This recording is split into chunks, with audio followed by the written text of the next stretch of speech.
Sometimes the smallest among us carry the greatest capacity for love. Sometimes it takes a child to see the beauty that grown-ups have forgotten how to find. In the desert mountains of 1870s Arizona, when wolf hunters found a fresh litter, they left the smallest pup behind. Too weak to survive, everyone said. The tribal elders walked away. The white settlers shook their heads. Even the warriors looked past the tiny creature trembling in the dirt. But 8-year-old Apache girl Niyol saw something different. While the world turned its back on the abandoned wolf pup, she quietly made a choice. She would raise this creature that no one wanted. Together, they would form a bond that defied every rule of their harsh frontier world. What happened next changed everything for both of them and their entire community. Before we jump back in, tell us where you're tuning in from, and if this story touches you, make sure you're subscribed, because tomorrow I've saved something extra special for you. The morning sun painted the red canyon walls in shades of copper and gold, casting long shadows across the Apache camp, nestled in the protective embrace of Canyon de Chelly. 8-year-old Niyol sat cross-legged beside her grandmother's grave, her small fingers tracing the intricate beadwork on the medicine pouch that now hung around her neck.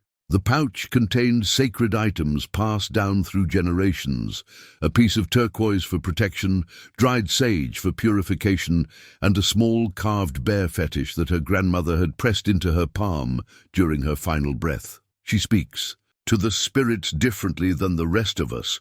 Niyol's mother, Ayana, would often tell the other women as they watched her daughter commune with creatures that others feared or ignored. Ayana's name meant eternal blossom, and like her namesake, she had learned to bloom wherever the harsh desert winds carried her. As a widow who had lost her husband to a cavalry skirmish 3 winters past, she understood the weight of protection that now rested on her slender shoulders. The camp itself reflected the careful balance between tradition and the changing times that pressed against their borders like an approaching storm. Aid-covered wickiups stood alongside newer canvas shelters, and traditional cooking fires burned beside metal pots acquired through trade with the white settlements. It was a community caught between worlds, much like Niyol herself, who seemed to understand languages that had no words. The rustle of wind through pine needles, the nervous stamp of horses sensing distant thunder. The subtle shift in a wounded animal's breathing that meant the difference between life and death. Niyol's grandfather, Nalnish, whose name meant "he works," embodied the old ways with the stern dignity of a man who had seen too much change too quickly. His weathered hands, scarred from decades of crafting weapons and tools, now spent their days teaching his granddaughter the ancient skills of reading tracks, identifying edible plants, and understanding the delicate balance that kept their people alive in this unforgiving landscape. He watched her with a mixture of pride and concern, recognizing in her the same gift his own mother had possessed, the ability to see beyond the surface of things to their true nature. "Child," he would say, his voice carrying the weight of accumulated wisdom, "the spirits have marked you for a path that others will not understand. You must learn to walk it with courage, but also with care. Not everyone who fears what they do not know means harm, but fear makes people dangerous." This morning, like every morning, Niyol made her quiet rounds through the camp, checking on the animals that seemed to seek her out. There was the old horse with the clouded eye that pressed, his muzzle against her palm, breathing in the scent of the herbs she carried. The camp dogs, usually wary and protective, would settle at her approach, sensing something in her presence that spoke to their deepest instincts. Even the goats, notorious for their stubbornness, would follow her lead without protest.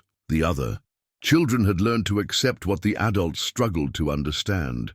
Niyol could calm a crying baby with a touch, could coax injured birds from their hiding places, and could predict storms hours before the first clouds appeared on the horizon.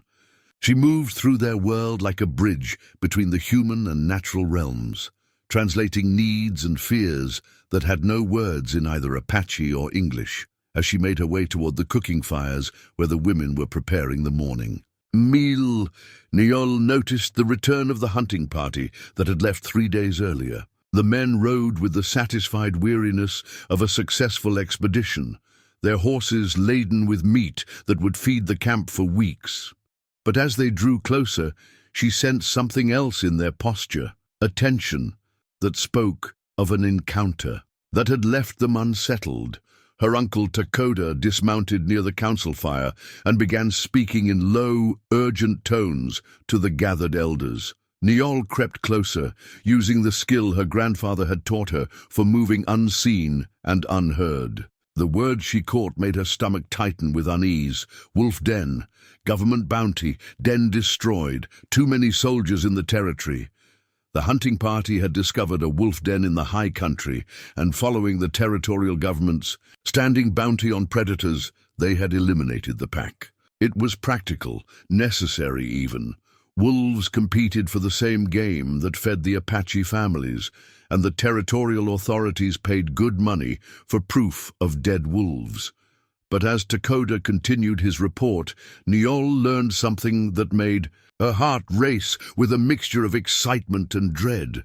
The smallest pup, Takoda was saying, barely the size of my fist. The white hunters who found the den first, they left it behind. Said it was too weak, wouldn't last the day anyway. The bounty pays by the scalp, not by size. He paused, glancing around the circle of weathered faces. It was still breathing when we passed the site yesterday evening. Niyol felt something stir in her chest, a pull as strong as the desert wind that carried the scent of distant rain. She had felt this sensation before, always when she encountered creatures that others had given up on. The sick foal that everyone said would die, the bird with the broken wing that her mother had urged her not to touch, the camp dog that had been bitten by a rattlesnake and left to suffer until she had sat with him through 3 days and nights, coaxing him back to life with patience and an intuitive understanding of what he needed. Her grandfather's eyes found hers across the circle, and she saw in his gaze the recognition of something that both thrilled and worried him. Nalnish had watched his granddaughter's gifts develop over the years, had seen her succeed where others failed, but he also understood the burden that such gifts carried. In a world where survival depended on following proven paths, Niyol's instinct to reach for the impossible could be both salvation and destruction. The conversation moved on to other matters, reports of increased military patrols, concerns about the territorial government's growing pressure for the Apache to relocate to designated reservations, discussions about winter preparations and the need to secure additional food stores before the mountain passes became impassable. But Niyol's mind remained fixed on the image of a tiny wolf pup, abandoned and dying, waiting for someone to see in it what others could not. As the formal council concluded and the men dispersed to their daily tasks, Niyol approached her uncle with the careful respect that Apache children were taught to show their elders. Takoda, who had always been kind to her and who understood her unusual connection to animals, listened as she asked quiet questions about the location of the den, the condition of the pup, and whether anyone had returned to the site since yesterday. "Little Wind," he said, using the childhood nickname that acknowledged both her name and her ability to move like air through the wilderness. "That creature is beyond help. The white hunters know their business, and if they say it cannot survive, then it cannot. Sometimes mercy means allowing the weak to find peace rather than prolonging their suffering." But even as he spoke the practical words that any sensible adult would offer, Takoda saw something in his niece's eyes that reminded him of his sister in her youth, a quiet determination that could not be reasoned away. He sighed, knowing that Niyol would find a way to reach that abandoned pup, whether he helped her or not, and deciding that it would be safer for all concerned if she did not attempt such a journey alone. "If you are determined to see for yourself," he said finally, "then you will not go without protection and you will not go without permission. Speak to your mother and grandfather. If they agree, I will guide you to the place, but only to see. What you find there will likely break your heart, child, and that may be a lesson you need to learn." As the day progressed and the shadows shifted, across the canyon floor, Niyol carried her uncle's words like stones in her stomach. She helped her mother with the daily tasks of preparing food, mending clothes, and tending to the younger children, but her mind wandered constantly to the high and country where a small life hung in the balance. She thought of her grandmother's teachings about the connections between all living things, about the responsibility that came with the gift of seeing beyond surface appearances. That evening, as the cooking fires burned low and the camp settled into the peaceful rhythm of another day's end, Niyol sat beside her mother and grandfather and spoke the words that would change all their lives. "There is something I must do, and I will need your trust to do it well." The journey to the wolf den took 3 hours through terrain that would have challenged most adults, but Niyol moved through the rocky landscape with the sure-footed grace of someone who had learned to read the desert's moods. Her uncle Takoda led the way, occasionally glancing back to ensure she maintained the pace, while her grandfather Nalnish brought up the rear, his weathered eyes constantly scanning for signs of the military patrols that had been increasing their presence in Apache territory. When they reached the site, the devastation was immediate and total. The den, once hidden in a cluster of boulders and scrub pine, had been torn apart with systematic efficiency. The hunters had used dynamite to collapse the main entrance, and the scattered remains of the pack told the story of creatures who had fought fiercely to protect their young before being overwhelmed by superior firepower and numbers. But it was the small form curled beneath a fallen branch, barely visible among the debris, that drew Niyol's attention like a magnet draws iron. The pup was smaller than she had imagined, no bigger than a newborn kitten, with fur so dark it seemed to absorb the afternoon sunlight. At first glance, it appeared lifeless, but as Niyol approached with the patient stillness her grandmother had taught her, she detected the faint rise and fall of breathing. "It won't last another hour," Takoda said quietly, his voice carrying the weight of a man who had seen too much death to harbor false hope. The kindest thing would be to end its suffering quickly. But Niyol was already kneeling beside the pup, her small hands hovering just above its matted fur as she assessed its condition with an intuition that went beyond ordinary knowledge. She could feel the flicker of life force that still burned within the tiny body, weakened but not yet extinguished. The pup's breathing was shallow and irregular, its body temperature dangerously low, and she could see that it had not eaten in at least 2 days. "His name is Kimi," she said suddenly, the word arising from some deep place of knowing that she didn't question. In Apache the name meant thunder, and though the pup was small and weak, she sensed in him a strength that was merely waiting for the right conditions to emerge. Her grandfather moved closer, studying both the pup and his granddaughter with equal intensity. "Child, some creatures are meant to return to the earth. To interfere with that natural order can bring consequences that extend far beyond our understanding. And some creatures are meant to live," Niyol replied, her voice carrying a quiet certainty that surprised even her. "Grandmother taught me that every life has a purpose, even if we cannot see it clearly.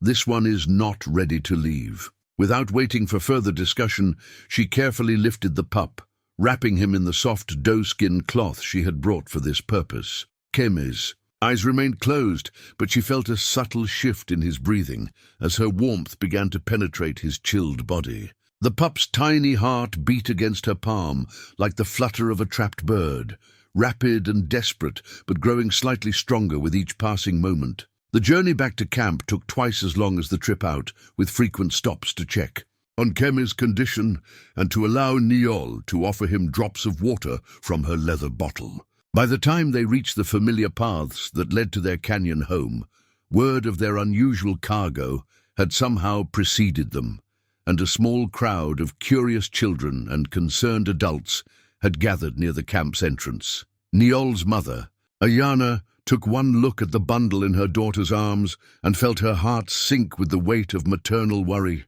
She had hoped that seeing the reality of the pup's condition would cure Niyol of her impractical desire to save every wounded creature that crossed her path. Instead, she found herself facing a daughter whose quiet determination had clearly solidified into unshakable resolve.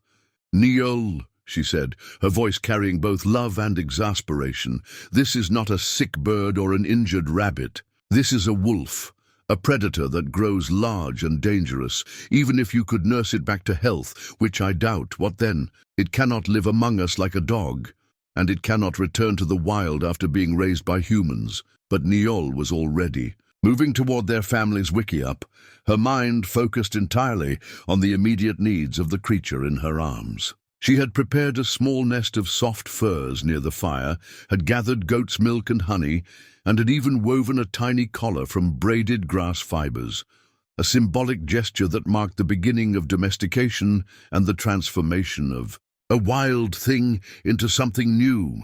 "Mother," she said, pausing at the entrance to their shelter, "you taught me that the greatest strength comes not from the size of our bodies, but from the size of our hearts. If I am wrong about Keme, then I will accept the consequences.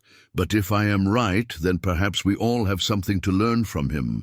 The first week was a test of endurance for both Niyol and the pup she had named Keme. He was weaker than she had initially realized, and there were moments during the long nights when his breathing became so shallow that she feared he would slip away. Despite her efforts, she fed him with an eagle feather dipped in goat's milk, drop by precious drop, and kept him warm with her own body heat when the desert nights turned cold. The camp watched this unusual partnership with a mixture of fascination and concern. The practical adults worried about the wisdom of investing so much time and energy in a creature that would likely die anyway, while the children were entranced by the tiny wolf who seemed to respond to Niyol's voice with an awareness that suggested intelligence far beyond his age.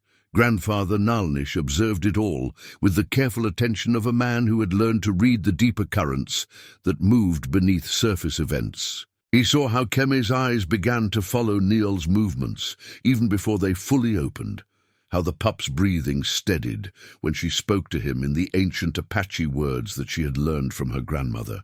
Most tellingly, he noticed how the other animals in the camp began to react to the wolf's presence, not with fear or aggression, but with a curious acceptance that suggested something unprecedented was taking place. By the end of the second week, Keme had not only survived, but had begun to thrive in ways that defied the predictions of even the most experienced hunters. His eyes, when they finally opened fully, were the color of amber shot through with gold, and they held an intelligence that seemed to bridge the gap between wild instinct and human understanding. He learned to recognize Niyol's approach by the sound of her footsteps, would calm immediately at the touch of her hand, and showed an uncanny ability to sense her moods and respond appropriately. The turning point came when Keme, now strong enough to walk unsteadily around the wickiup, encountered the camp's oldest dog,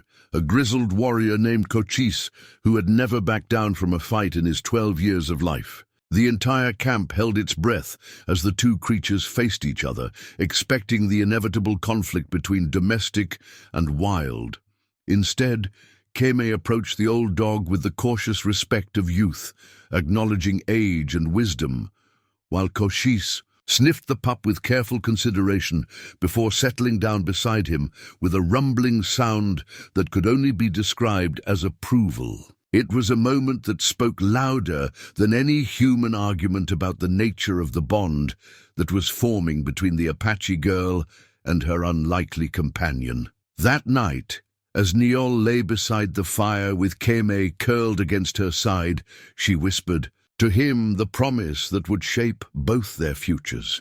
"You and I, little thunder, we will show them that strength comes in many forms, and that the bonds we choose can be stronger than the bonds of blood or tradition." As autumn painted the canyon walls in deeper shades of red and gold, Niyol and Keme developed a language that transcended words. She had carved a small wooden whistle from a piece of juniper, its tone pitched to frequencies that seemed to resonate with something deep in the young wolf's consciousness. A soft, low note meant come, while a series of quick, sharp calls indicated danger or the need for immediate attention. Keme learned these signals with startling speed, responding to her commands with an eagerness that surprised even Niyol. Their training sessions took place in the early morning hours, before the camp fully awakened, and while the desert air still carried the cool promise of night. Niyol would lead Keme to a secluded area downstream from the main camp, where she could work with him without drawing unwanted attention from those who still questioned the wisdom of her unusual partnership. The wooden whistle became more than just a training tool. It was a symbol of the unique communication they were developing. Keme learned to differentiate between dozens of subtle variations in tone and rhythm, each carrying specific meaning. More remarkably, he began to respond not just to the whistle's commands, but to the emotions behind them. When Niyol was troubled or sad, he would press close to her side, offering the comfort of his presence. When she was excited or happy, his tail would wag with an enthusiasm that seemed to mirror her own feelings. It was during one of these morning sessions that they encountered their first real test from the outside world. Captain Morrison, a career cavalry officer with graying temples and tired eyes, had been assigned to the Territorial Command 6 months earlier, with orders to maintain peace between the Apache settlements and the growing number of white homesteaders moving into the region. Unlike many of his contemporaries, Morrison had taken the time to learn basic Apache customs and had earned a grudging respect from tribal leaders through his fair dealing and honest communication. Morrison's morning patrol had brought him close to the Apache camp when he heard the distinctive sound of Niyol's whistle echoing off the canyon walls.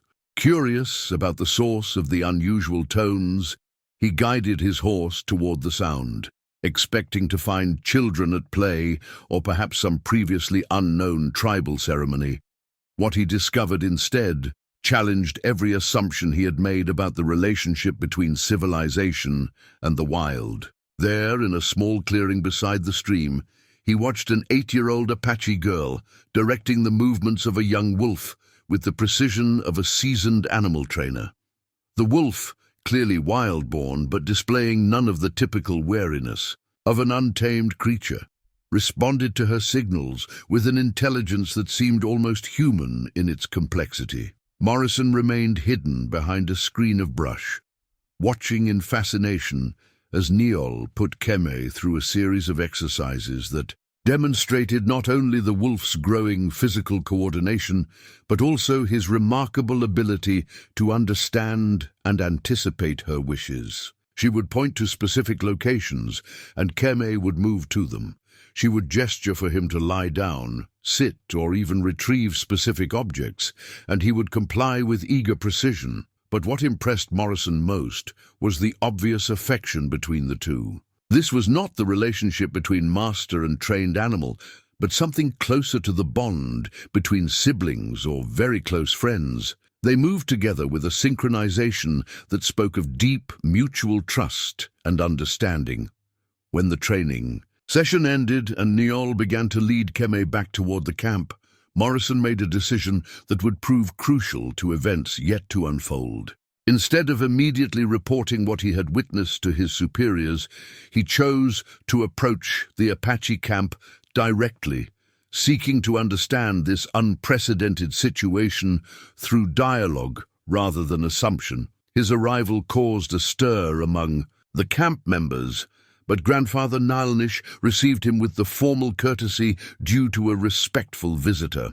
Morrison explained that he had observed the morning's activities and was curious about the nature of the relationship between the girl and the wolf. His questions were careful and non-threatening, revealing a genuine interest in understanding rather than judging.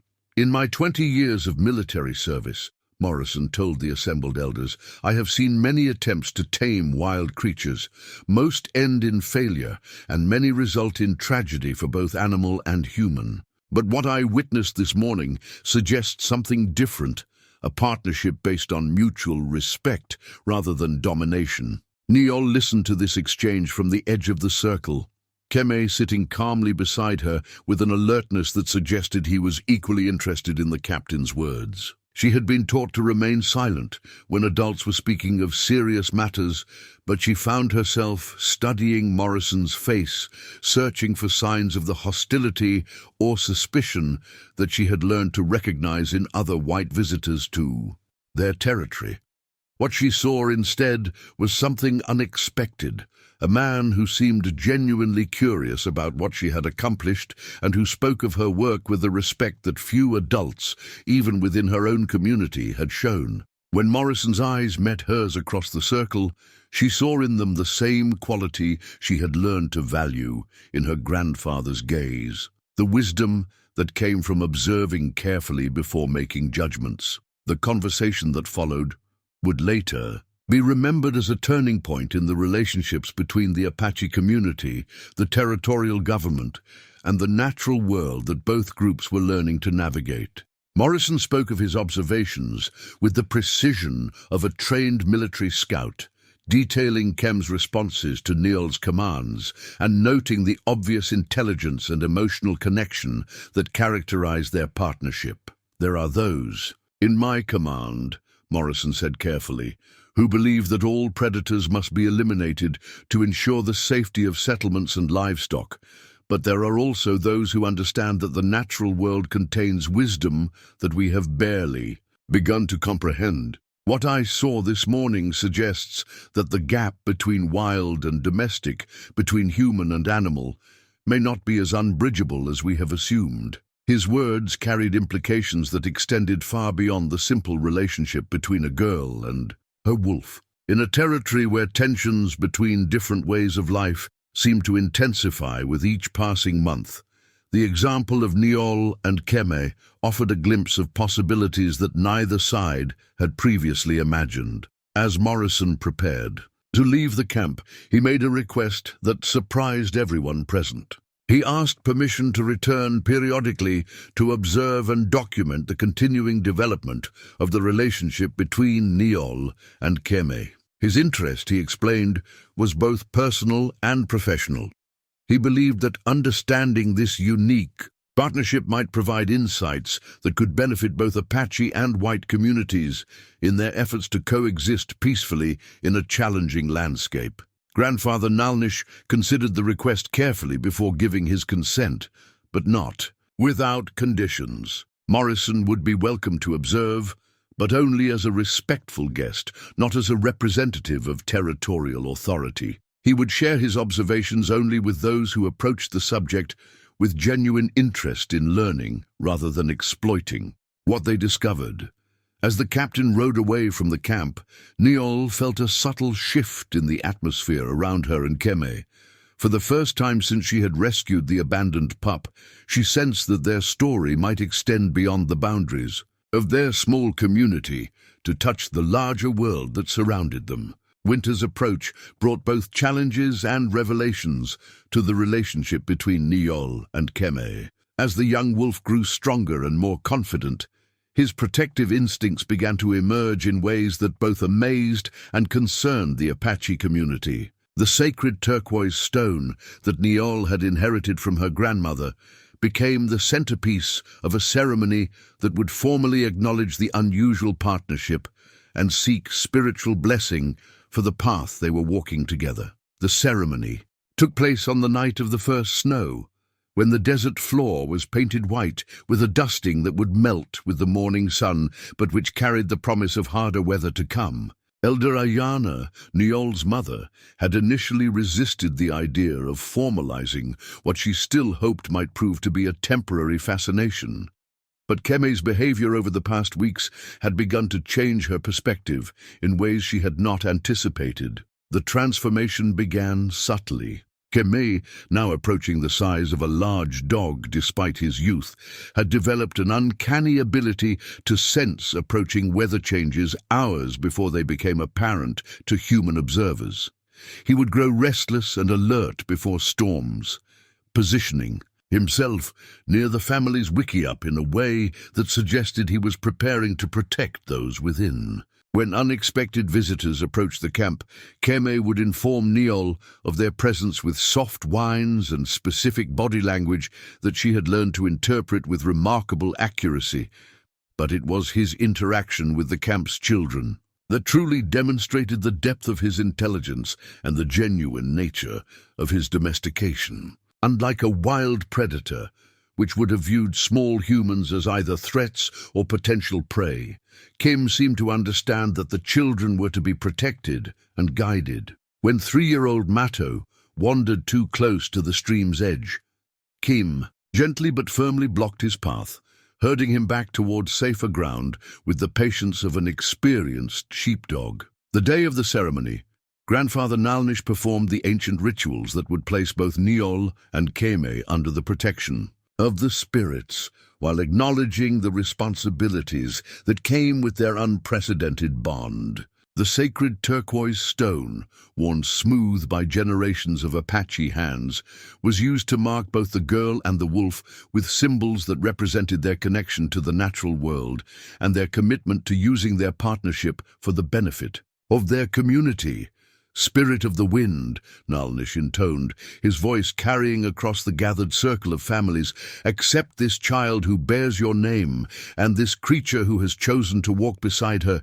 Grant them wisdom to understand the path they travel and strength to face the challenges that await." As the ceremonial smoke rose toward the star-filled sky, Keme sat perfectly still beside Niyol, his amber eyes reflecting the firelight with an awareness that seemed to encompass not just the immediate moment, but some deeper understanding of the significance of what was taking place. The other camp dogs, usually territorial and suspicious of any potential rivals, had arranged themselves in a protective circle around the ceremony, as if they too recognized that something important was being acknowledged.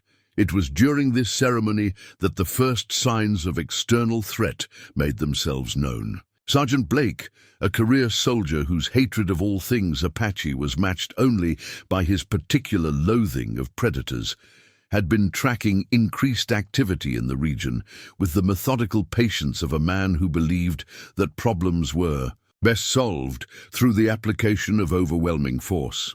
Blake's patrol had been monitoring the Apache camps for several weeks, gathering intelligence about their activities, their resources, and their potential for resistance to the territorial government's plans for relocation. He had little patience for Captain Morrison's more diplomatic approach and believed that the Apache people would respond only to displays of military superiority. The smoke from the ceremony fires, visible for miles in the clear desert air, drew Blake's attention like a beacon.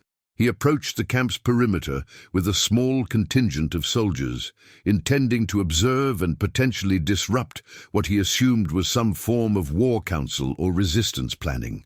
What he discovered instead challenged his preconceptions in ways that only served to increase his hostility. Through his field glasses, Blake watched the ceremony with growing disgust and alarm. The sight of an Apache child performing what appeared to be religious rituals with a wild wolf struck him as an abomination that violated both natural law and civilized order.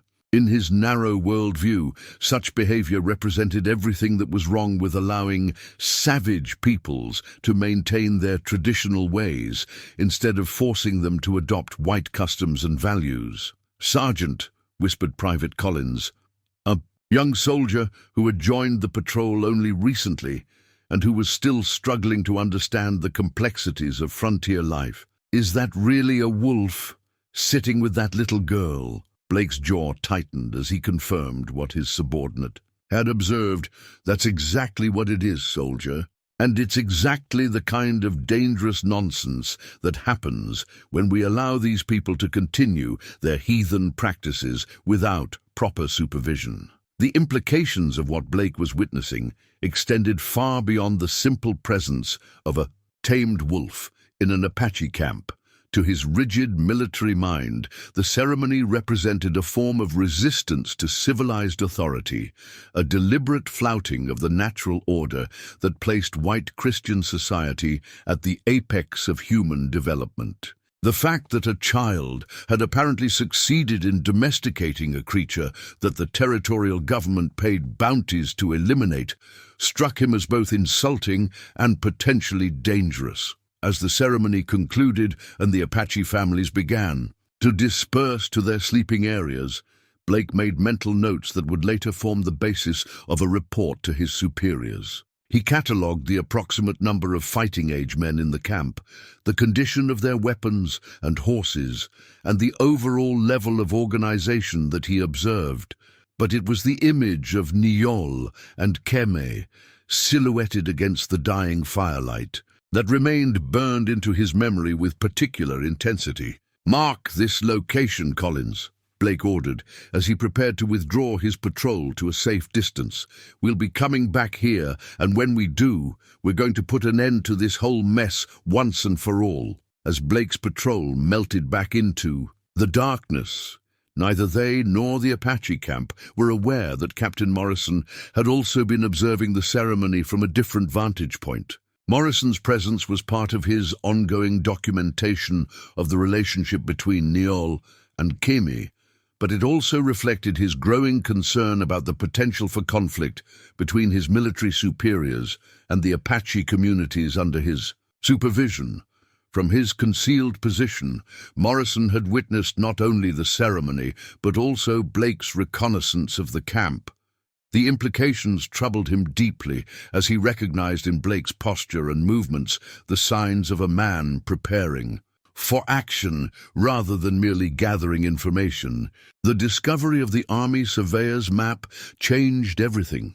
It was Keme who first detected the presence of the folded document, half buried beneath a pile of rocks where a military patrol had attempted to conceal it during a hasty retreat from Apache territory.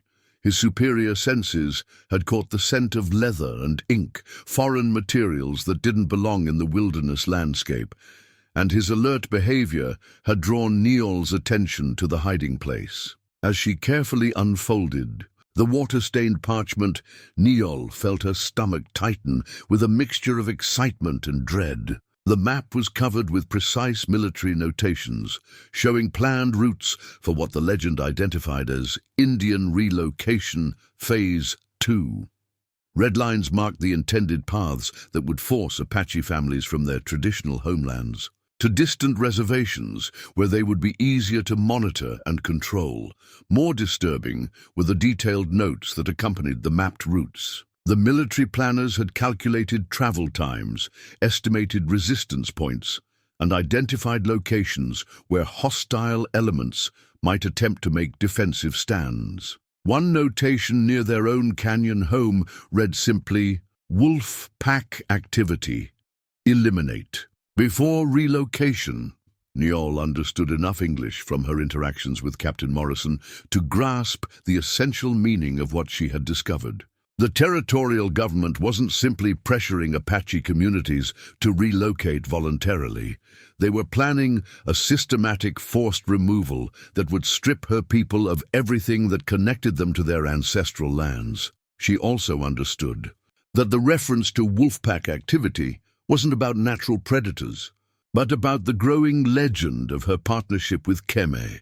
Word of their unusual bond had spread beyond their immediate community, and what had begun as a simple story of a girl and her rescued wolf was being transformed by repetition and embellishment into something that the military planners apparently viewed as a symbol of Apache resistance to civilization. The weight of this knowledge settled on her young shoulders like a physical burden.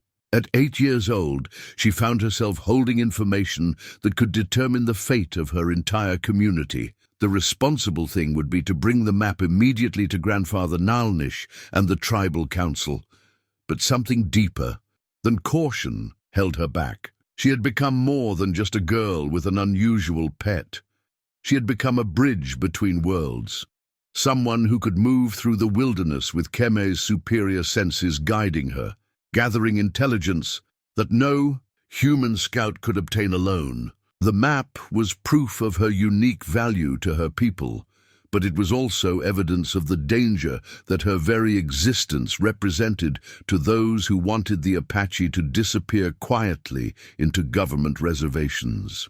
Over the following weeks, Niyol and Keme developed a careful routine of reconnaissance that took advantage of the wolf's natural abilities while minimizing the risk of discovery. Kem could detect the presence of military patrols from distances that would have been impossible for human senses alone, allowing them to observe and avoid rather than confront. His ability to move silently through terrain that would challenge even experienced Apache scouts made him an invaluable partner in gathering the kind of information that could mean the difference between survival and destruction. Their discoveries painted a picture of systematic preparation for what could only be described as a campaign of forced removal. Additional maps revealed secondary relocation routes, supply depot locations, and coordination points between different military units. Most troubling were the detailed intelligence reports about individual Apache leaders, their families, their likely responses to relocation orders, and contingency plans for dealing with those who might resist. It was during one of these scouting expeditions that they encountered Captain Morrison's daughter, Sarah, a 12-year-old girl whose presence in the wilderness was as unexpected as it was potentially dangerous. Sarah had been exploring the area around her father's temporary camp when Keme's alert posture warned Niyol of an approaching human presence. Instead of the military patrol they had been expecting, they found a girl not much older than Niyol herself, armed with nothing more threatening than a sketch pad and a collection of wildflowers. The moment of mutual discovery could have ended in fear or hostility, but something in Sarah's wide-eyed fascination with Keme prevented either girl from immediately fleeing. Sarah had heard the stories about the Apache girl and her wolf from the soldiers in her father's command, but seeing them together in person was entirely different from listening to second-hand accounts around military campfires. "He's beautiful," Sarah whispered, her voice carrying a reverence that reminded Niyol of her own first encounter with the abandoned pup. "Is it true that you raised him from when he was tiny?" The conversation that followed, conducted in a mixture of English and gestures, revealed an unexpected opportunity for friendship across the cultural divide that separated their two worlds. Sarah's presence in Apache territory was the result of her father's decision to bring his family west rather than leave them behind in the settlements, a choice that reflected his belief that understanding between different peoples required personal contact and shared experience. As the girls talked, Keme positioned himself between them and the direction from which any threat might approach, his body language indicating protective alertness without aggression. His acceptance of Sarah, demonstrated through his willingness to allow her proximity to Niyol, seemed to serve as a form of introduction that transcended the barriers of language and cultural difference. Sarah's artistic abilities proved unexpectedly valuable when she offered to create detailed sketches of the military installations and patrol routes that she had observed during her time in the territory. Her access to her father's camp and her status as a non-threatening presence allowed her to gather information that would have been impossible for Apache scouts to obtain through traditional means. The partnership that developed between the three of them, Niyol, Keme, and Sarah, represented something unprecedented in the history of Apache-white relations. Here was a collaboration based not on treaties or negotiations between leaders, but on the natural affinity of young people who had not yet learned to see each other as enemies. Sarah's contributions went beyond simple intelligence gathering. She provided insights into the military mindset that helped Niyol understand the strategic thinking behind the relocation plans. She also served as an early warning system, alerting them to changes in her father's orders or shifts in military priorities that might affect Apache communities. Most importantly, she offered a perspective on the white settlers' fears and motivations that helped Niyol understand that not all of the pressure for Apache relocation came from military ambition or territorial greed. Many of the settlers were themselves refugees from various hardships, failed farms in the east, economic disasters, or simply the grinding poverty that drove people to seek new opportunities in hostile territory. My father says that most of the people coming west are just trying to find a place where they can build something good for their families, Sarah explained during one of their clandestine meetings. They're scared of things they don't understand, and they've been told that Indians and wolves are both dangerous things that need to be eliminated before families can be safe. This revelation helped Niyol understand that the conflict between her people and the white settlers wasn't simply a matter of good versus evil, but rather a collision between different ways of understanding the world and humanity's place within it. The military maps they had discovered weren't just evidence of conquest, but also testimony to a fundamental misunderstanding about the nature of coexistence between humans and the natural world. As winter deepened and the frequency of military patrols increased, the intelligence network that had developed around Niyol, Keme, and Sarah became increasingly valuable to Apache survival. The information they gathered allowed tribal leaders to anticipate military movements, avoid confrontations that could provide excuses for harsh retaliation, and prepare for the challenges that lay ahead. But their activities had not gone entirely unnoticed.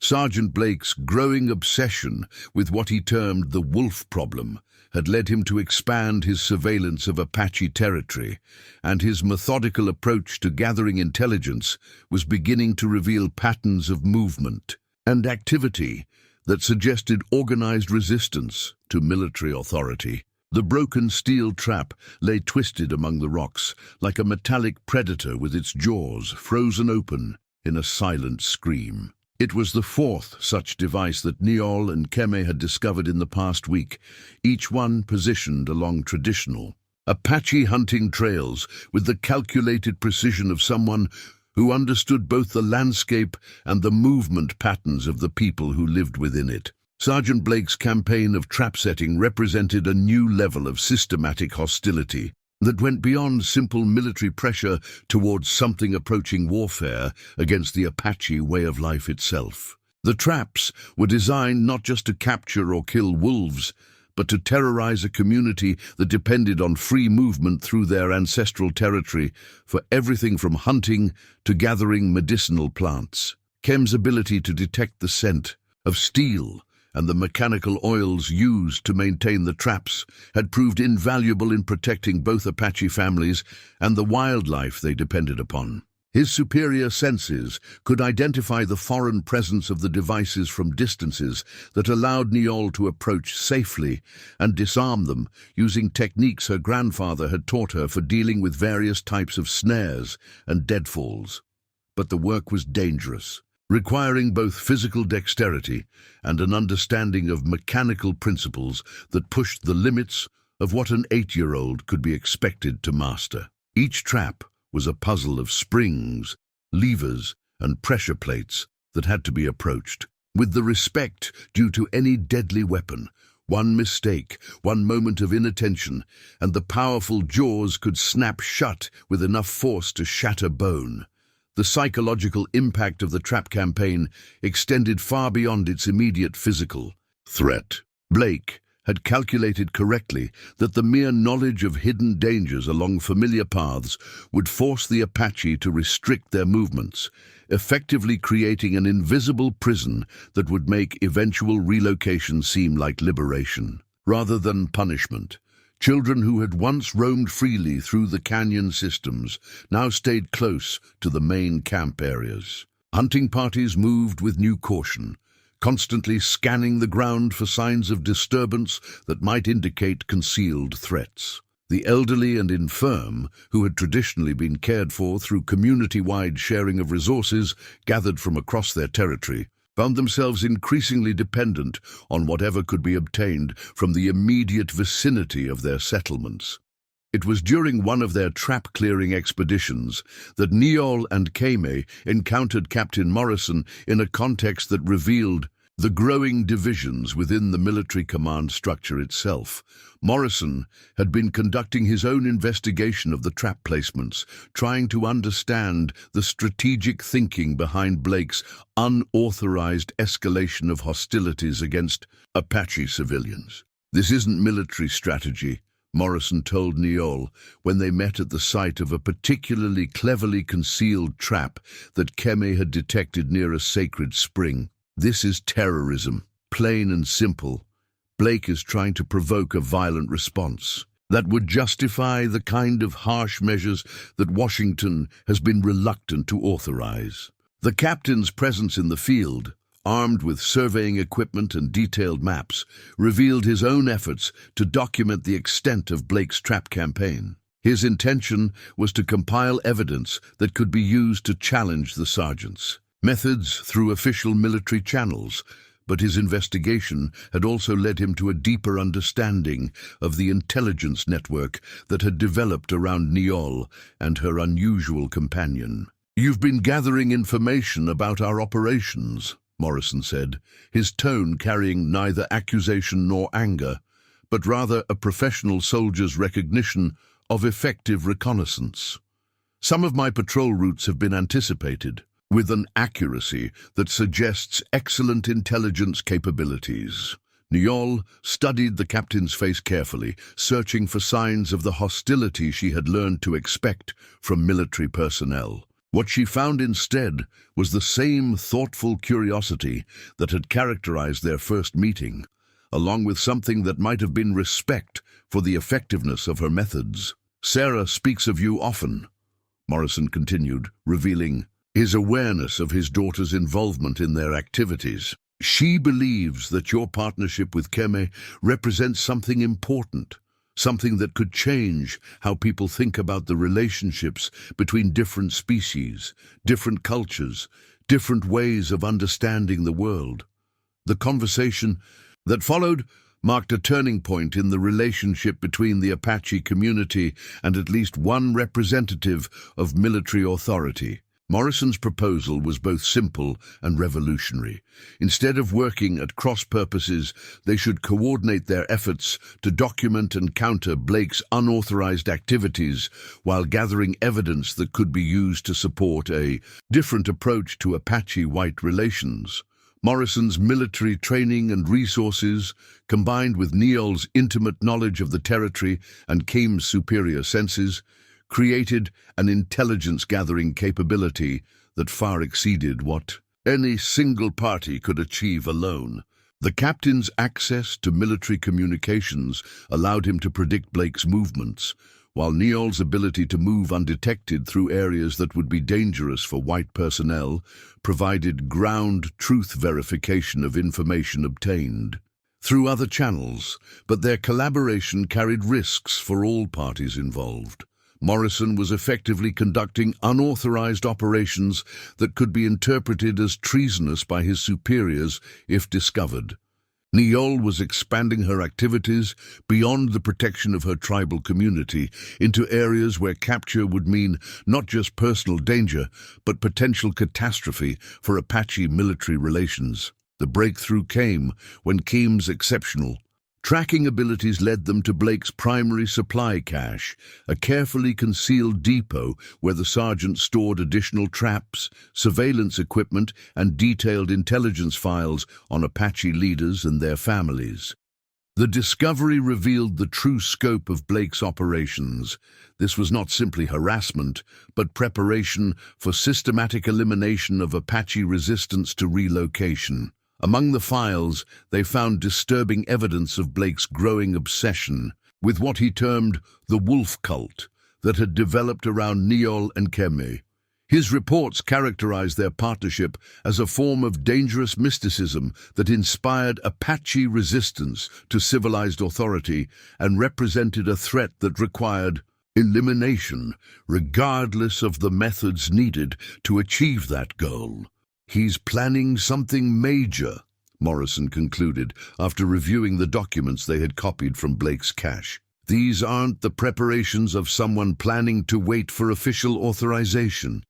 He's going to force a confrontation, and he's going to use your relationship with Keme as the justification for whatever he decides to do. The intelligence they had gathered painted a picture of an enemy who was not simply following orders or pursuing military objectives, but rather acting from personal convictions that placed him beyond the reach of conventional authority or restraint. Blake's vision of proper relations between white civilization and Apache culture left no room for compromise, accommodation, or the kind of peaceful coexistence that Morrison and others were trying to achieve. As winter gave way to the first hints of spring, the three unlikely allies, military officer, Apache girl, and domesticated wolf, found themselves preparing for a conflict that would determine not just their own fates, but the future possibilities for understanding between the different worlds they represented.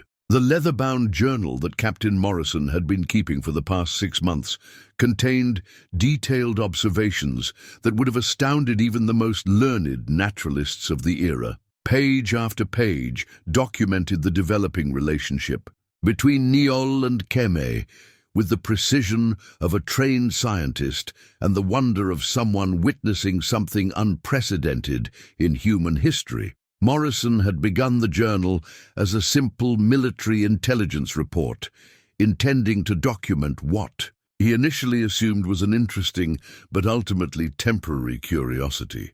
But as weeks turned to months and his observations accumulated, the true significance of what he was witnessing began to transform his understanding of intelligence, communication, and the possibilities for cooperation between species that had traditionally been viewed as incompatible.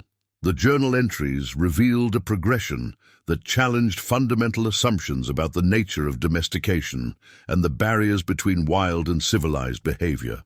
Early entries focused on Keme's physical development and basic training responses, but later observations documented increasingly sophisticated forms of communication and problem-solving that suggested cognitive abilities far beyond those typically associated with either domestic dogs or wild wolves.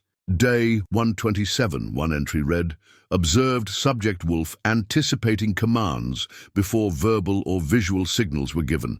The animal appears to be reading subtle body language cues that the human subject may not even be aware she's providing. This suggests a level of interspecies empathy that exceeds anything documented in scientific literature. Another entry described an incident that had occurred during a severe thunderstorm. Day 156. During electrical storm, subject wolf demonstrated protective behavior that included not only physical positioning between potential threats and human subject, but also apparent emotional comfort-giving behavior. Wolf initiated physical contact and maintained steady breathing pattern that seemed designed to calm human subjects' storm-related anxiety. Behavior suggests emotional intelligence and intentional caregiving that challenges traditional understanding of predator psychology. But Morrison's documentation went beyond simple behavioral observations to include detailed analysis of the communication methods that Niyol and Keme had developed. He had mapped the various whistle tones and their corresponding wolf responses, had documented the subtle hand gestures and body positions that conveyed complex instructions, and had even begun to understand some of the apparently telepathic communication that seemed to occur between the two partners. Day 203, the journal recorded, witnessed apparent anticipatory behavior that cannot be explained through conventional sensory channels. Human subject was approached by military patrol, while wolf was positioned approximately 1 mile distant and separated by terrain features that would have prevented visual or auditory contact. Nevertheless, wolf appeared at human subject's location within minutes, suggesting communication method beyond current scientific understanding. The revelation of Morrison's journal came not through Niyol's discovery, but through Sergeant Blake's theft of the document during an unauthorized search of Morrison's quarters.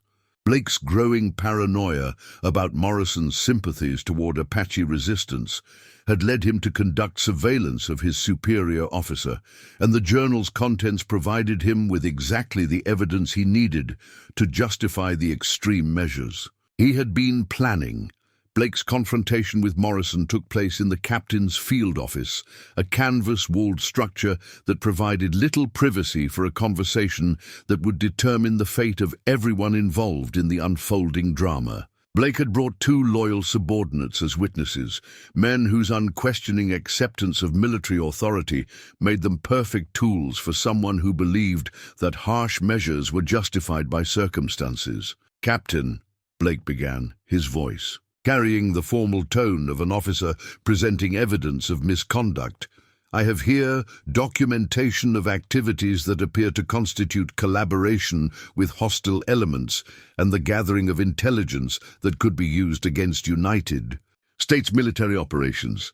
Morrison's response revealed both his awareness of the danger he faced and his commitment to the principles that had guided his documentation efforts. "Sergeant, my orders are to maintain peace and gather intelligence about the populations under our supervision.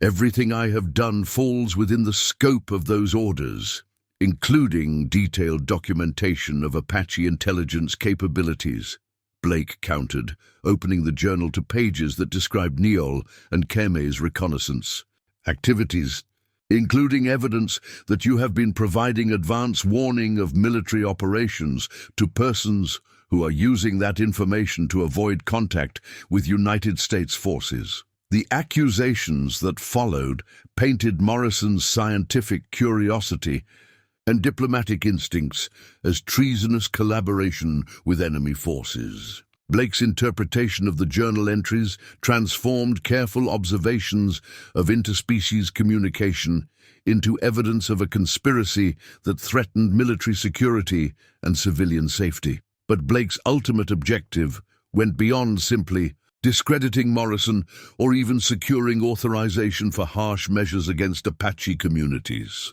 His obsession with what he termed the wolf threat had crystallized into a conviction that the relationship between Niyol and Keme represented something fundamentally dangerous to the established order of civilization itself. "Sir," Blake continued, his voice rising with the fervor of someone who believed he was defending essential principles, "this document provides clear evidence that these people have developed capabilities that pose a direct threat to military operations. A child who can gather intelligence using a trained wolf and who can coordinate with other hostiles to avoid contact with our forces represents a security threat that cannot be tolerated." Morrison's attempt to explain the scientific and diplomatic value of his observations fell on ears that had already closed to any interpretation other than Blake's rigid worldview. The sergeant's mind had transformed Niyol's compassionate rescue of an abandoned wolf pup into evidence of a sophisticated intelligence operation designed to threaten white civilization. "Captain," Blake said finally, his words carrying the weight of an ultimatum, "you have 24 hours to choose between your duty to the United States military and your apparent sympathy for hostile elements. Either you authorize immediate action to eliminate this wolf threat and begin enforcement of relocation orders, or I will be forced to report your collaboration with hostile forces to Territorial Command." The choice Blake presented was designed to be impossible.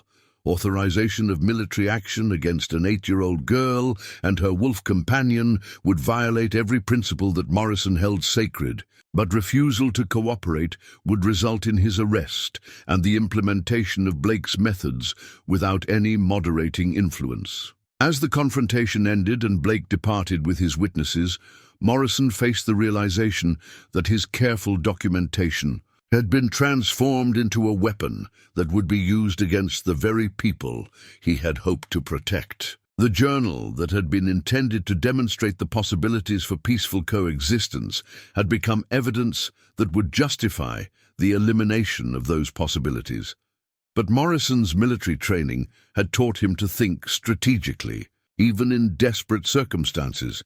Blake's ultimatum had revealed the sergeant's timeline and intentions, providing crucial intelligence that could be used to prepare for the confrontation that was now inevitable. The captain's choice was not really between cooperation and resistance, but between active opposition to Blake's plans and passive acceptance of their implementation. The decision he made in the hours that followed would redefine the conflict. From a simple dispute between military authorities into a fundamental test of whether different ways of understanding the world could coexist, or whether one vision of civilization would be imposed through the elimination of all alternatives. Morrison's response began with a coded message sent to Sarah, warning her to maintain distance from her Apache friends until further notice. But his primary action was to begin his own preparations for the confrontation that Blake's ultimatum had made inevitable. If the sergeant wanted to use Morrison's journal as evidence of collaboration, then the captain would ensure that the collaboration became as effective as possible. The plot twist that emerged from Blake's discovery of the journal transformed the entire dynamic of the conflict. What had begun as a story about an unusual friendship between a girl and a wolf had become a test case for the future of cultural coexistence in a rapidly changing world. The documentation that Morrison had intended as evidence of possibility had become the catalyst for a confrontation that would determine whether such possibilities could survive the collision with those who viewed them as threats to be eliminated. The war paint that adorned Niyol's face combined traditional Apache symbols with designs that had never been seen before in the long history of her people. Alongside the ancient markings that spoke of courage and spiritual protection, she had added flowing lines that resembled wolf tracks and crescent shapes that echoed the amber color of Keem's eyes. The paint itself was mixed with clay from the sacred canyon walls and blessed with ceremonies that acknowledged not just her own preparation for battle, but the unprecedented nature of the partnership she represented. Grandfather Nalnish had spent 3 days consulting with the tribal council and the spiritual leaders of neighboring Apache bands before agreeing to the ceremony that would formally recognize Niyol and Keme as defenders of their people. The decision had not come easily. Never before had a child, much less one partnered with a predator, been granted the kind of authority that the current crisis seemed to demand. But the intelligence that Niyol and Keme had gathered over the past months had proved invaluable in preparing for the confrontation that everyone now recognized as inevitable. Blake's ultimatum to Morrison had been the final piece of evidence that military diplomacy had failed, and that the Apache communities would have to make their stand based on their own resources and their own understanding of the land that had sustained them for generations. The sacred canyon that the tribal council had chosen for their defensive position held layers of meaning that went beyond simple military strategy. Canyon de Chelly had been home to Apache peoples for centuries, its red sandstone walls bearing the petroglyphs and pictographs of dozens of generations who had lived, loved, fought, and died within its protective embrace. To make their stand here was to declare that some things were worth more than survival itself, that the connections between people and place could not be severed without destroying something essential to human existence. But the canyon also offered practical advantages that complemented its spiritual significance. The narrow entrance could be defended by a small number of warriors against much larger forces. The interior provided multiple defensive positions and escape routes, and the complex geology offered hiding places and ambush sites that would neutralize many of the technological advantages that the military forces could bring to bear. Niyol's role in the preparations went far beyond that of a simple scout or messenger. Her unique partnership with Keme had given her insights into the landscape that even experienced Apache warriors had never possessed. She could identify approach routes that would be invisible to human observers, could predict the movement of military forces through terrain features that Kem's superior senses revealed in extraordinary detail. and could coordinate defensive positions with a precision that took advantage of every natural advantage the canyon offered. The war council that planned their defense included not just the traditional leaders whose authority derived from age and experience, but also younger voices who understood that the changing nature of the threats they faced required new approaches to survival. Niyol's presence in these councils, sitting beside Keme while warriors and elders debated strategy, symbolized the transformation that was taking place in Apache society as ancient wisdom adapted to unprecedented challenges.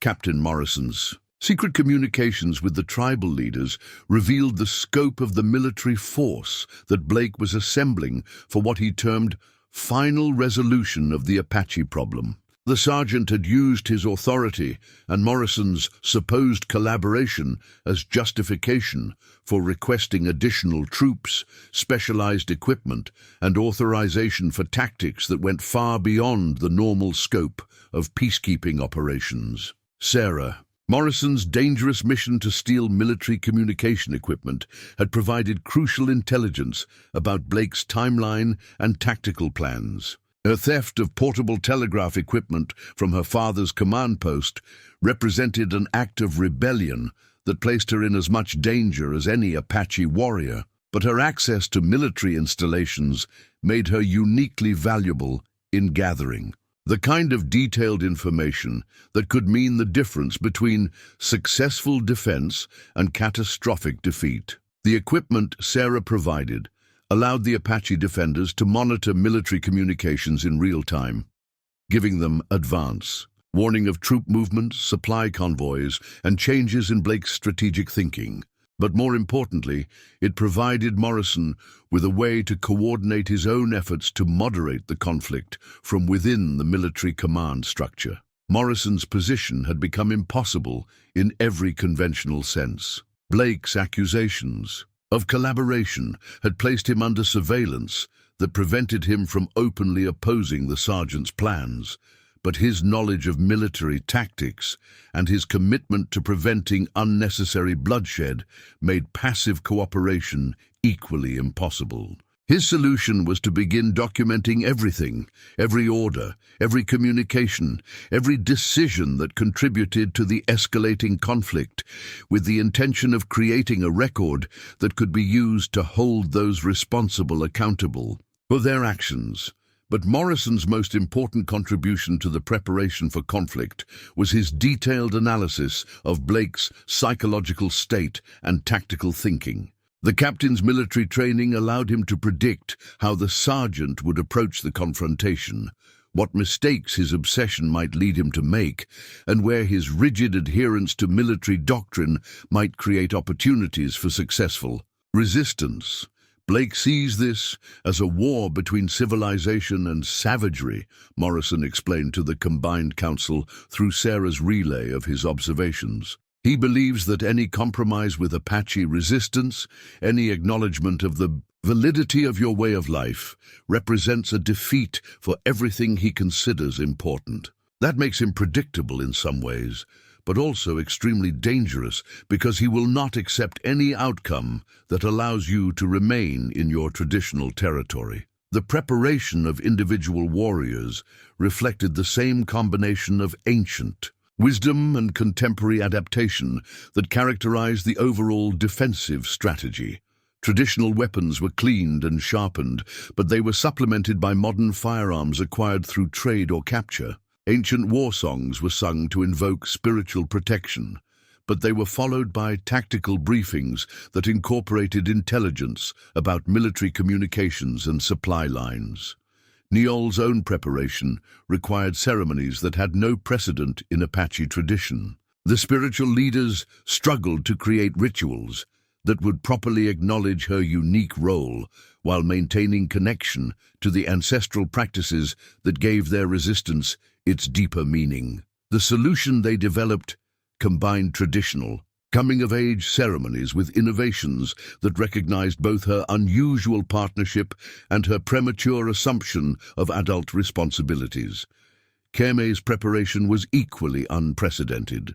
No Apache warrior had ever gone into battle accompanied by a wolf, and the practical challenges of ensuring that his presence enhanced, rather than complicated their defensive efforts, required careful planning and extensive practice. His training had to account for the sounds and chaos of combat, the presence of firearms and explosives, and the need to distinguish between legitimate targets and innocent civilians who might be caught in the conflict. The spiritual preparation for battle included ceremonies that asked for protection not just for the Apache defenders, but for all those who would be affected by the coming confrontation. The tribal leaders understood that their resistance would be judged not just by its military success, but by its adherence to principles that distinguished legitimate defense from simple revenge or hatred. As the final preparations were completed, and the defenders took their positions throughout the canyon, Niyol found herself at the center of something far larger than the simple story of a girl and her rescued wolf. She had become a symbol of the possibility that different ways of understanding the world could coexist, that the barriers between human and natural, civilized and wild, traditional and modern, could be bridged through courage, compassion, and mutual respect. But symbols are dangerous things in times of conflict, and Niyol understood that Blake's obsession with eliminating what he saw as the wolf threat had placed her at the center of a confrontation that would determine not just her own fate, but the future possibilities for understanding between the different worlds that were colliding in the American West. The morning of the confrontation dawned clear and cold, with the kind of crystalline air that made distant objects appear closer than they were and carried sounds farther than usual. As Niyol and Kemi took their position at the canyon's primary observation post, they could see the dust clouds raised by Blake's approaching forces, still hours away, but growing steadily larger as the final phase of their long journey together began. The military signal mirror that Sarah Morrison had stolen from her father's equipment stores flashed 3 times from her concealed position on the canyon's eastern rim, the agreed-upon warning that Blake's forces had reached the final approach to the canyon entrance. The morning sun, still low on the horizon, caught the mirror's surface and sent coded light signals dancing across the red sandstone walls, a communication method that no military manual had ever anticipated would be used by a 12-year-old girl to warn Apache defenders of an impending attack. Below in the canyon, Niyol felt Kemi's muscles tense beneath her hand as his superior hearing detected the distant sound of horses, metal equipment, and human voices that meant their long preparation was about to be tested. The wolf's amber eyes remained fixed on the canyon entrance, his body language communicating an alertness that seemed to sharpen all of Niyol's own senses as she prepared for what might be the most important moment of her young life. "Sergeant." Blake's voice, amplified by the natural acoustics of the canyon walls, reached the Apache defenders long before his physical presence became visible at the narrow entrance. His ultimatum carried the authority of someone who believed that overwhelming force gave him the right to dictate terms to people he considered inferior in every way that mattered. "By order of the territorial government of Arizona," Blake shouted, his words echoing off the canyon walls with harsh clarity. "All Apache persons currently in unlawful occupation of this territory are commanded to surrender immediately for relocation to designated reservation lands. Resistance to lawful authority will be met with appropriate force." The silence that followed Blake's proclamation seemed to stretch for hours, though Niyol knew from her grandfather's teachings that it lasted only long enough for the sergeant's words to reach every corner of the canyon and for their implications to be fully understood. When Grandfather Nalnish finally responded, his voice carried the dignity of someone speaking for people who had lived in this place for countless generations. "This is our home," Nalnish called back, his words chosen carefully to communicate both strength and willingness to negotiate. "We have lived in peace with the land and with our neighbors. If the government wishes to speak with us, Let them send someone who comes in peace rather than with threats of war. Blake's response revealed the rigidity of thinking that had made this confrontation inevitable. There will be no negotiation with hostile elements. You have been ordered to relocate for your own safety and for the safety of the civilian population.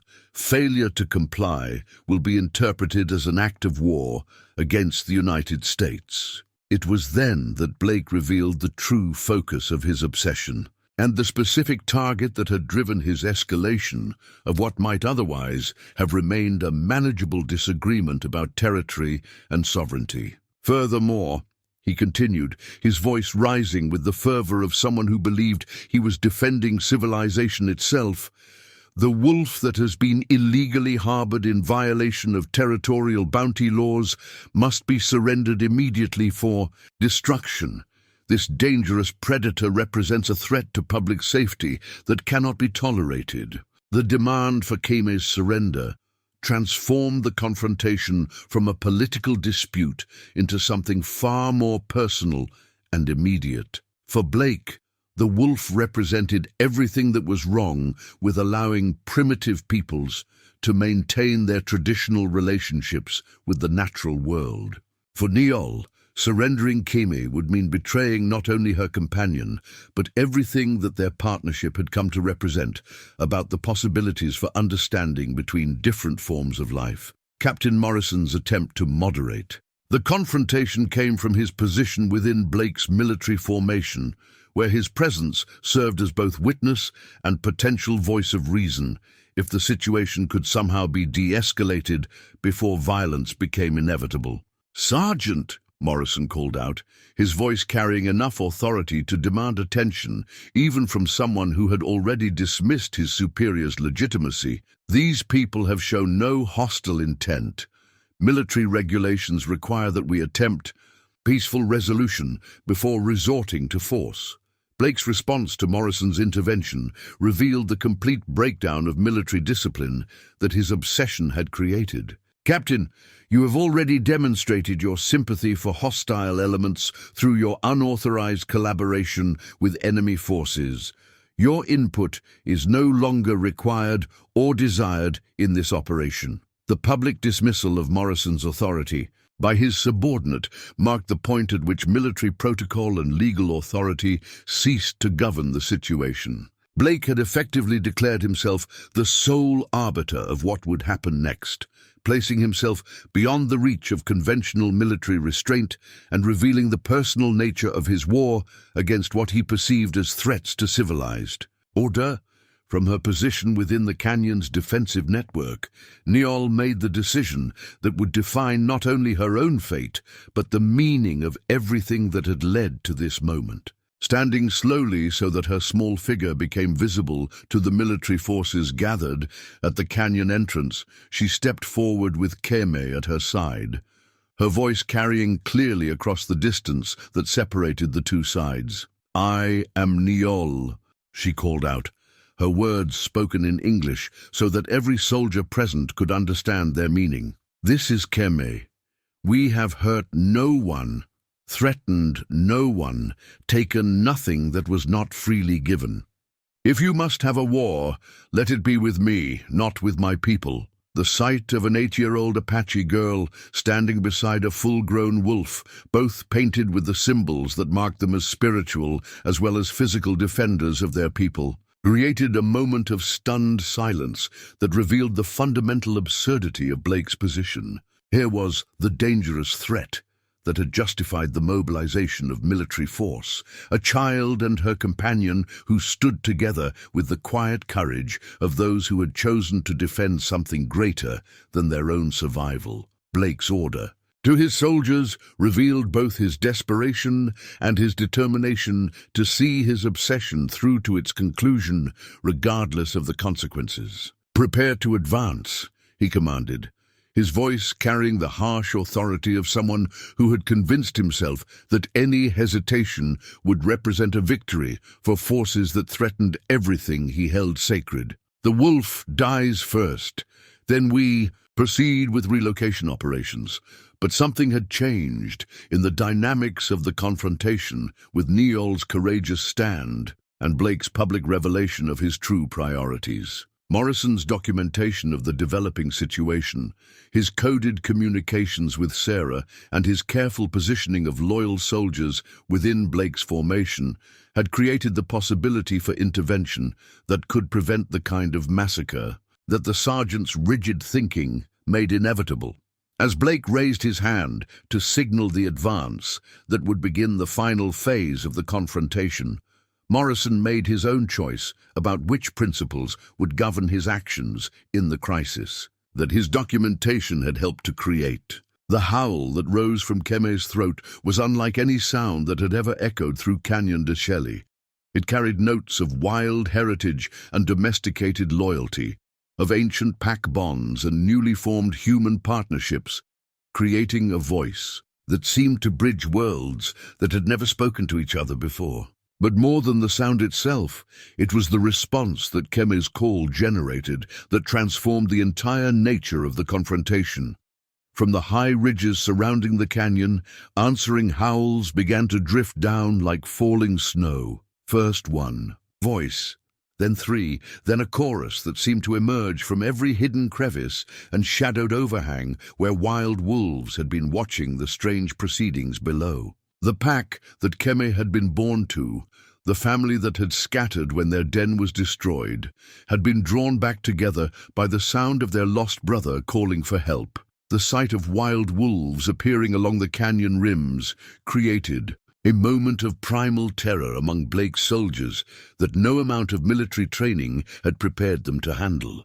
These were not the half-starved scavengers that bounty hunters typically encountered, but powerful, intelligent predators who moved with the coordinated precision of a unified pack responding to a threat against one of their own. Sergeant Blake's reaction to the wolves' appearance revealed the depth of his obsession and the irrationality that had driven his escalation of the conflict. Instead of recognizing the extraordinary nature of what he was witnessing, a demonstration of communication and loyalty that transcended species boundaries, he saw only confirmation of his worst fears about the wolf threat that he believed Niyol represented. "There!" Blake shouted to his soldiers, his voice cracking with the strain of someone whose rigid worldview was being challenged by realities that didn't fit his preconceptions. "You see the danger we face. This is exactly what I warned you about. These people have turned predators against civilized authority, but the wolves' behavior contradicted everything that Blake's fears had led him to expect. Instead of attacking the military forces or even displaying the aggressive posturing that might have been anticipated from wild predators defending territory, they simply took positions along the canyon walls and waited, their attention focused, not on the soldiers below, but on Keme and Niyol at the center of the confrontation. The moment that would be remembered in Apache oral tradition for generations to come occurred when Blake, driven by desperation and fury at the collapse of his carefully planned operation, drew his service revolver and aimed it directly at Keem. The sergeant's intention was clear. If he could eliminate the wolf that had become the symbol of everything he opposed, he could restore the natural order that placed white authority above all other considerations. Niyol's response required no thought or deliberation. She stepped directly into the line of fire, placing her small body between Blake's weapon and her companion, with the unhesitating courage of someone who had always understood that some bonds were worth dying to protect. Her action created a tableau that would haunt the dreams of every soldier present. A uniformed representative of civilized authority pointing a loaded weapon at an 8-year-old child whose only crime had been showing compassion to a creature that others had abandoned. "Sergeant Blake!"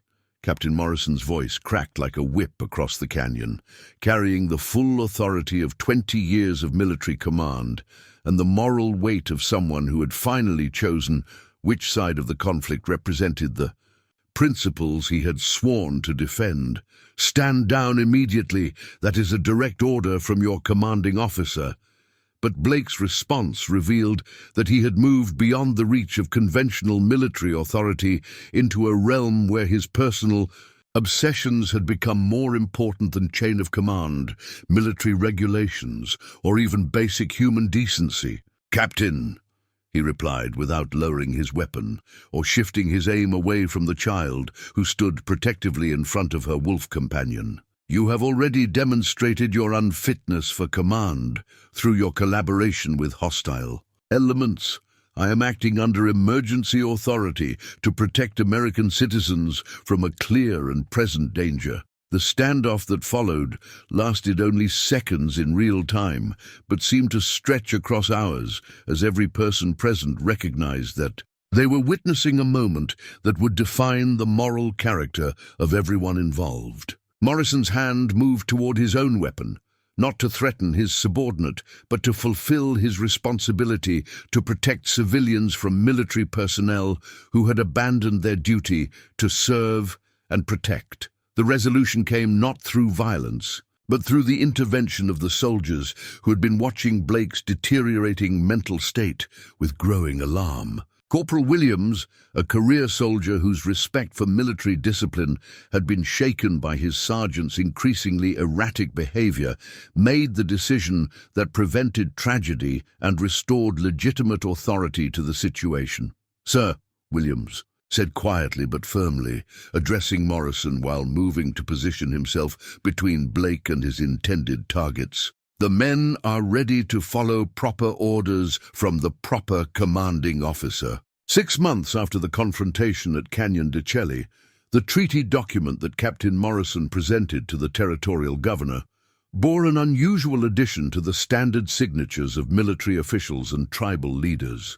Beside the carefully penned names of Apache chiefs and U.S. government representatives was a single paw print pressed in ink. Kim's mark, acknowledging the agreement that would allow his people and Niyol's people to remain in their ancestral homeland under a new model of cooperative coexistence. The treaty itself was unprecedented in the history of Apache-white relations, largely because it had been negotiated not through the usual process of military conquest, followed by terms dictated to the defeated, but through a recognition that the partnership between Niyol and Keme represented possibilities that neither side had previously imagined.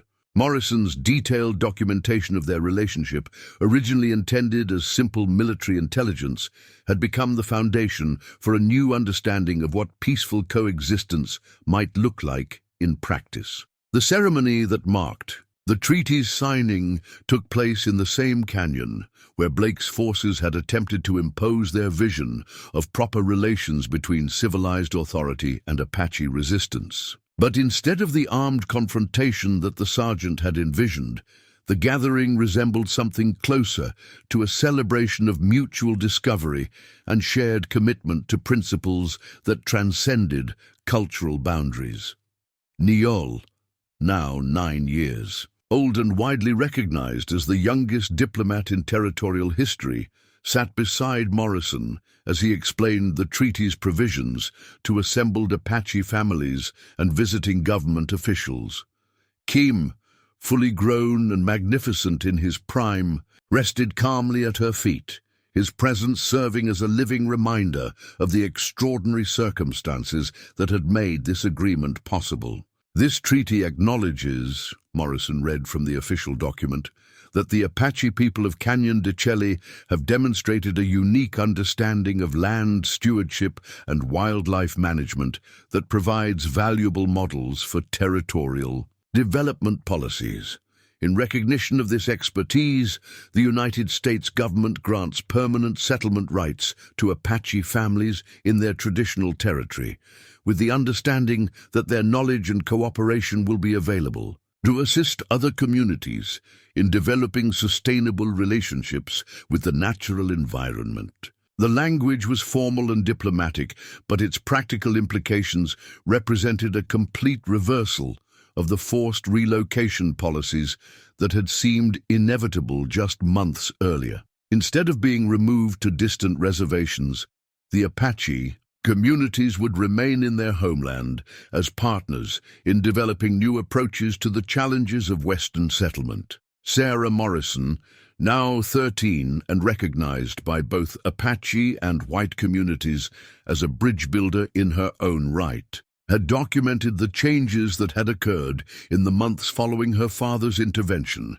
in Blake's attempted assault. Her sketches and written observations provided a visual record of how cooperation between different communities could produce benefits that neither could achieve alone. The most dramatic changes were visible in the attitudes of white settlers, who had initially viewed Apache presence as a threat to their safety and prosperity. Niyol's demonstrations of wildlife management techniques, facilitated by her partnership with Keme, had proven invaluable in helping farming families protect their crops and livestock from predation without resorting to the wholesale elimination of natural predators that had characterized earlier approaches.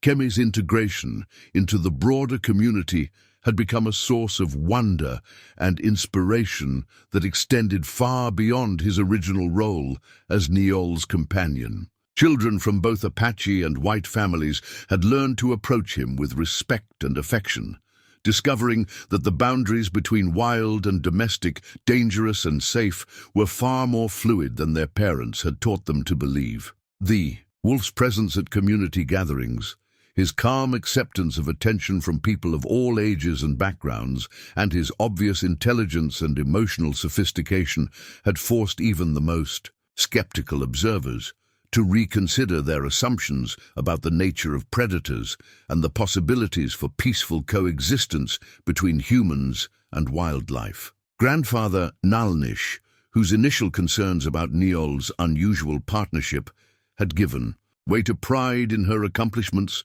had become something of a celebrity among government officials and academic researchers who were eager to understand the traditional knowledge that had made such remarkable interspecies cooperation possible. His explanations of Apache approaches to animal behavior and environmental management were being incorporated into official territorial policies for wildlife conservation and land use planning. But perhaps the most significant change was visible in Niyol herself. The quiet, compassionate child who had rescued an abandoned wolf pup had grown into a young woman whose confidence and wisdom seemed to extend far beyond her years. She moved through both Apache and white communities with equal ease, translating not just languages, but entire ways of understanding the relationship between humans and the natural world. The story of her partnership with Kim had spread throughout the territory and beyond, inspiring other communities to reconsider their own relationships with wildlife and with each other. Letters arrived regularly from distant towns and settlements, requesting visits from the Apache girl and her wolf, who had demonstrated that cooperation could achieve what conflict could not. As the treaty ceremony concluded and the various officials and dignitaries prepared to return to their respective communities, Niyol and Kemu walked together toward the canyon walls, where ancient petroglyphs told the stories of countless generations who had lived and thrived in this landscape. The late afternoon sun painted the red sandstone in shades of gold and copper, casting long shadows that seemed to connect the present moment with all the moments that had come before. Standing before the ancient rock art, Niyol placed her hand on one of the petroglyphs, a figure that might have been human or animal, or something that bridged the space between them. Beside her, Keme sat with the dignity of a creature who had found his place in a world that was larger and more welcoming than anyone had dared to imagine when he was small, abandoned, and left to die in the desert. The future stretched before them, full of possibilities that neither Apache tradition nor white civilization had previously envisioned, built on the foundation of a simple truth that a child had recognized and an abandoned wolf had helped her prove, that the greatest strength comes not from the power to dominate, but from the courage to understand, to accept, and to love across all the boundaries that seem to divide us.